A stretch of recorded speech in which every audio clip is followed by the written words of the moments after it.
and we always appreciate you. It's beautiful. And the choir is back. That's good. Yes. Like that. If you're interested in coming tonight, and a few of you are, I'll be doing some more work on this section of Galatians. So you might read a little ahead, and we'll work on that. This passage of Scripture is found in Galatians, the 5th chapter. First I'll read verse 1.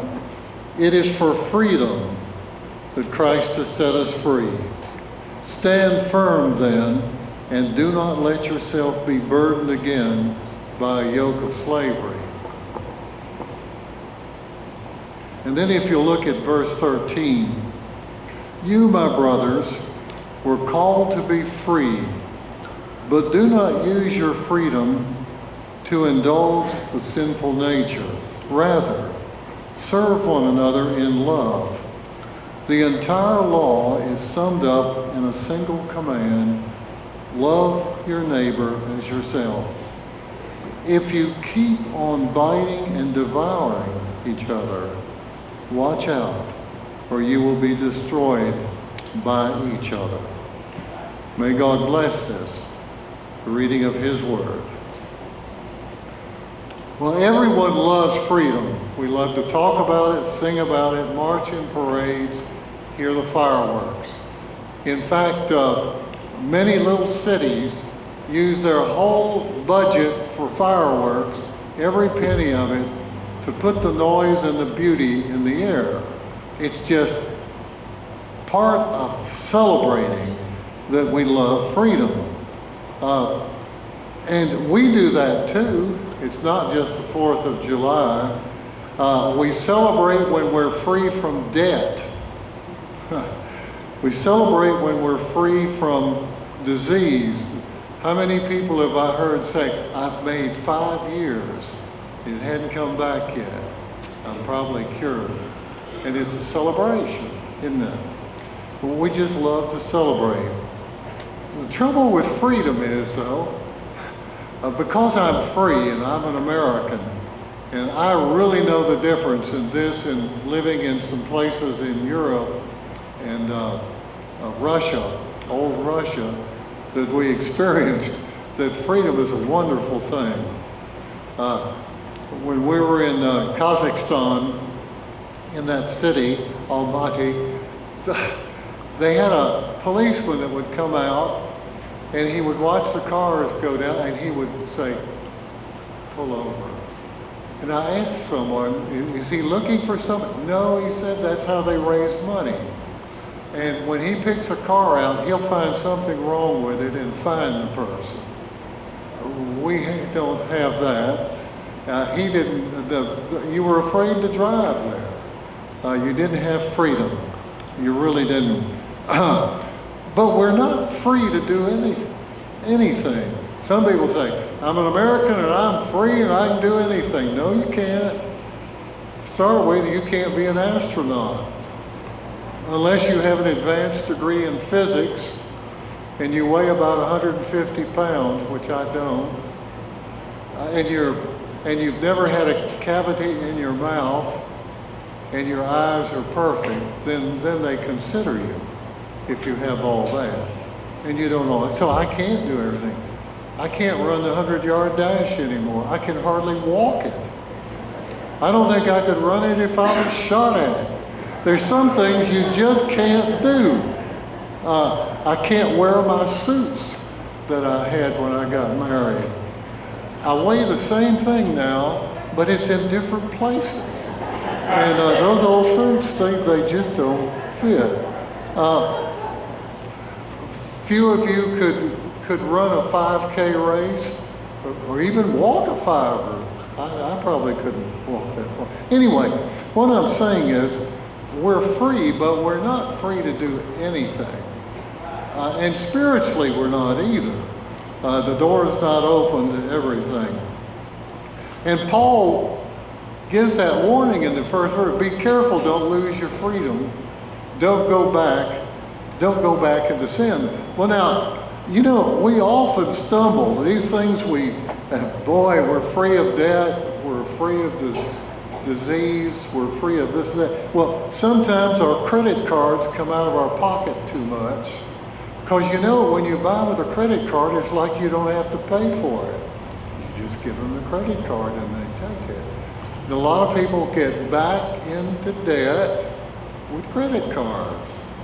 And we get cured, and then we still don't eat right, or exercise right, or whatever it takes that God made us for our bodies to be whole. We just don't do it. I wanted to mention one other thing I can't do. One of my heroes, C.S. Lewis, could. He said he had a terrible thing in his life. He remembered everything he had ever read. Wouldn't that be a pain? I mean, during exams, to be able to remember everything you read.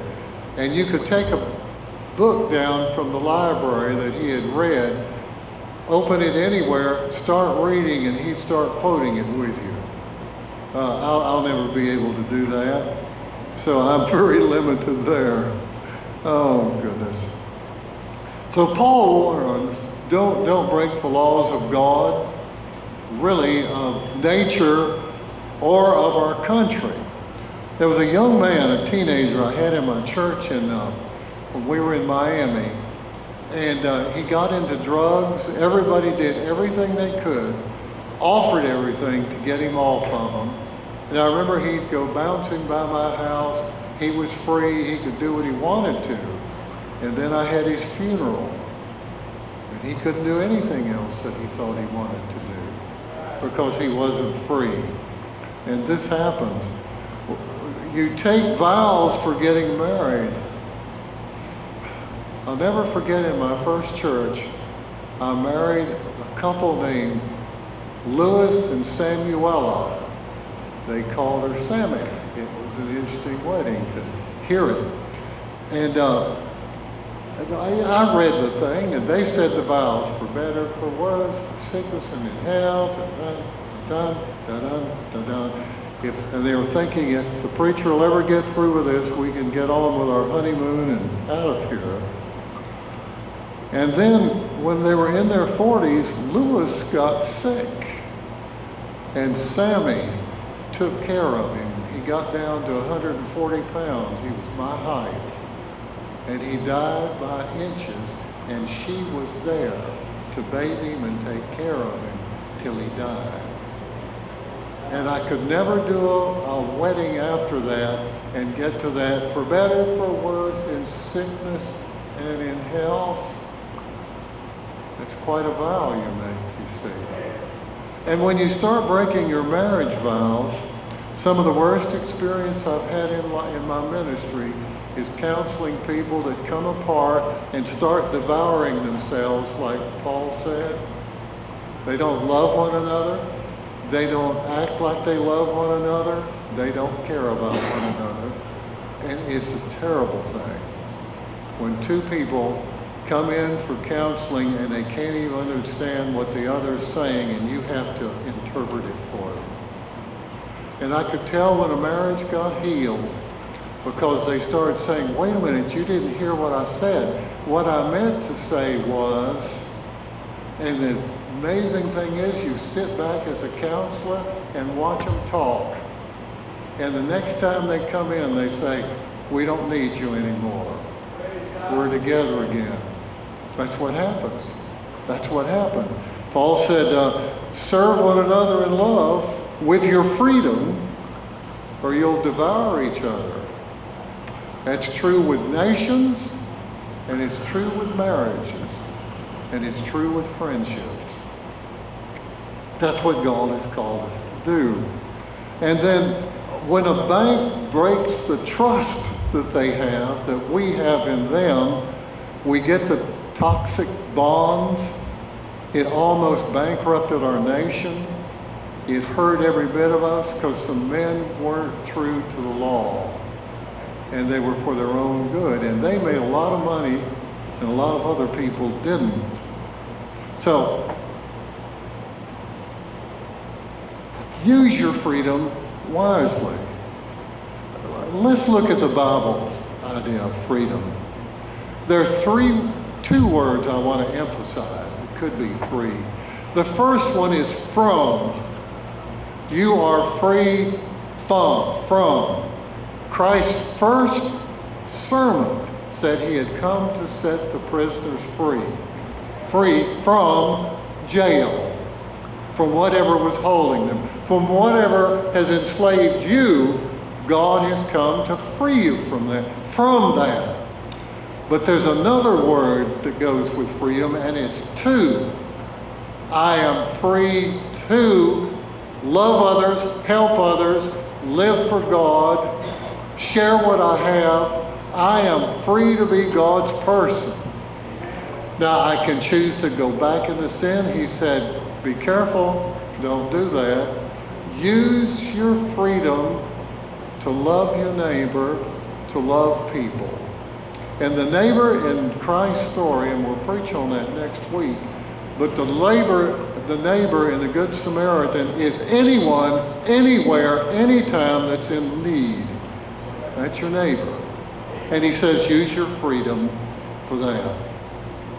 You're free from the past.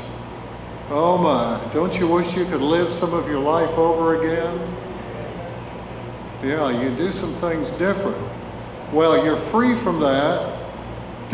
Did you read the book or see the movie about the fellow that dropped the pass that would have won the game with the big rivals?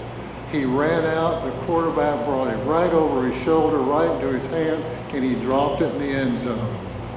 And from then on, in the little town he lived in, everybody called him Butterfingers. And they'd throw things at him, and he'd catch, and they'd say, you caught that. But they all remembered he dropped the winning touchdown against the rival. So when he got middle-aged, with a middle-aged build, he decided they needed to play the game over again so he could catch the pass. And he got all these guys out of shape that came, and they said, yeah, we'll, and the other team said, we'll play you. And he came down to the last play again, just like before, and he caught the ball. He was redeemed in the society and in his own mind. But we can't go back and play the past again, can we? No, pray not. It's there. Only God can live and touch that. And he forgives us. Past sins, past failures. And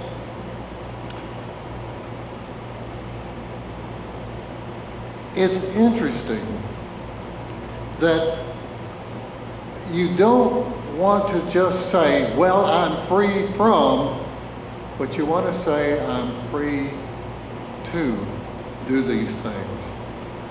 Oh, my goodness. There are lots of things we should do. We shouldn't live in isolation. You're free to. You're free to go home, close the door, watch the television, and forget the whole world and what anybody else is doing. But that's not good. That's not what you're called to do. You're called to live for something, to be something, not isolated. But then he says, don't get back into sin.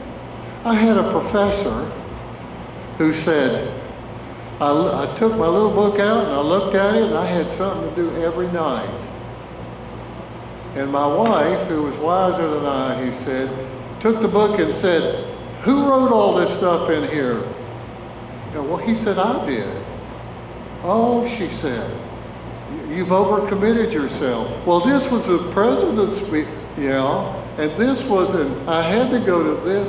And she said, but you wrote them in. You decided, and he didn't have time for anything else. He had overcommitted himself. Some of us do that so that we don't have time for another person, maybe even our family. That's slavery. That means you can't get out. Not forgiving a person is staying in slavery. And I'm telling you, forgiveness is hard. And sometimes it is really hard, and it took C.S. Lewis years before he could forgive a professor who humiliated him and harmed him, you see. But the word one of the words in the New Testament for forgiveness is to let go. And as long as you're holding the grudge, there are things you can't do with your hand. And you know you can't even think straight. When the name of that person comes up, you have all these bad thoughts right away. Because you're not going to let them forget it. And forgiveness is something that you get enslaved in. Really. And Christ who forgives us says you can forgive now. Because I've forgiven you of everything you know and everybody else knows about you. And you're forgiven. That's important. See? All right. So you don't live in isolation. You don't live in an unforgiving spirit. You don't overcommit yourself till you can't do anything for anyone else, hardly yourself. You're living your freedom for something. And that's so important. I want to tell you, I've told you half of this story before. I'm going to tell you the other half. In my first church, there was a man who didn't care about his family. He spent most of his time in the local tavern. And I've told you this story. I know you'll remember it. And the wife called in absolute desperation and said, "You got to come home." He said, "No." She said, "Then I'm going to end it all." And he said, "Go ahead. I'm happy here." And she got in the car and put the hose from the exhaust into the car and put her 2 little children in there, and the 3 of them died. And they found them when they were still warm, and the doctors wept over them, trying to bring them back to life. Now, I told you that story, and I told you that an Easter crowd came to see it, 2 little white coffins and a big one. And the first thing I got up and said, because I was young then, and I was right out of seminary, and like I told you, I knew everything then. It was a long time ago. And I said to them, with this Easter crowd there, if you'd been as interested in her when she was alive as you are now at this funeral, she might still be alive. And I must say I said it with some anger. But I want to tell you why I said that, and I didn't do that the first time. Across from this lady lived the president of our WMU. On the other side lived a real fine Methodist. We only had Methodist and Baptist there. There were church people living all around this lady.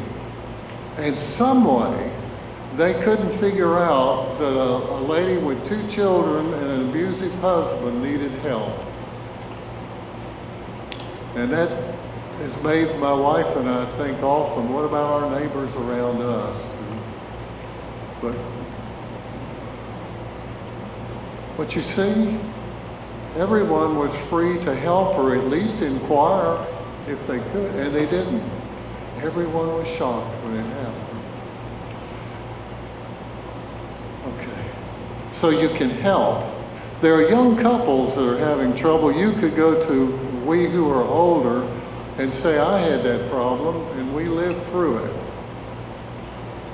It's good to know you're not the only person on earth that's having that problem, and that there is a way out of it. And in your freedom, you can do this.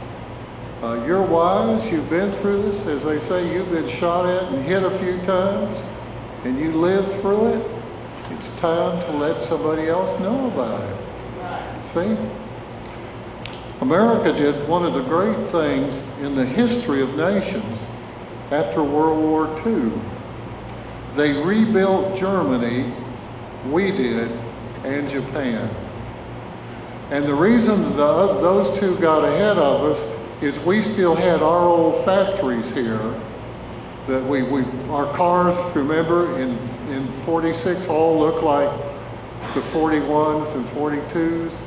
They bought the old machine. And these two we helped rebuild new equipment. And they had new cars. You remember? And we've had it fit with them ever since. But here was a nation that had defeated an enemy and then helped them rebuild their city. Oh, that's love. I mean, that's as close as you can get to one nation really loving another. And now they're two of our best allies, aren't they? They're our friends, you see. This is what I'm talking about. We were free to do it. We were the only one that had any money left because we had bombed them out. But we had it, and we used our freedom to do this. Now you say, Pastor, this is all good, but how do you do this? What power do you have to live it? And Christ said, through Paul, in verse 16, he's just said, live by the Spirit so you can love one another. And then he said, so I say, live by the Spirit, and you will not gratify the desires of the sinful nature. God doesn't call you to do something that he doesn't equip you for and give you the power for. And when he says you can love your neighbor, you can do these other things, he gives you the power to do it. He does. He doesn't call you and say, well, you're on your own now. The word spirit was paraclete in Greek. And parakaleo, it's one who walks beside you. Through the valley of the shadow of death, through helping others. He's a helper that walks with you. That's what the Holy Spirit's for. And so Paul would say, well, you're not alone in this. God's with you, and you're doing God's will. And that's important. So, when we follow him, we have the power to be free to love and to help and to witness. It is God who calls us to do this. It is God who walks beside us when we do it. Let us pray. Lord, you call us to live in a way that would change our society, our marriage, our friendships, and indeed the world, if we could live this, if we could really care and help, if we could really be concerned. You've given us a high standard here, Lord. I'm thankful you've given us yourself through the Holy Spirit to do it. Let us rededicate ourselves, oh God, to your calling and to your will. Through Christ we pray. Amen. Now, I think most of you here are Christians. I'm almost sure of that. But if you're not, this God I've been talking about that sets you free still sets people free. I know a lot of them. He really does. He changes marriages. He does a lot of things. And today, you're not outside of his love or his presence. He can change you too. That's what we're here for. Somebody said, what are we here for? We're in the business of love. God's love towards you and our love towards you. And if you've never trusted this Lord, I want you to today. He's done so much for you. And even died for you. And given you these promises you can fulfill through him. I want you to come and trust him. I'll be here to meet you, as will others. And if you need a church home, I love this church. These people are really good. And they're caring. And this could be your family here. You may be from a long way off and you need a family. Well, this is a good family. People of God, the household of God. And I invite you to come and move your letter or come by baptism or whatever you need to do, but we welcome you and we would rejoice in your coming. So as we sing our hymn of invitation, it's for you and it's for now. You come and I'll meet you right down there.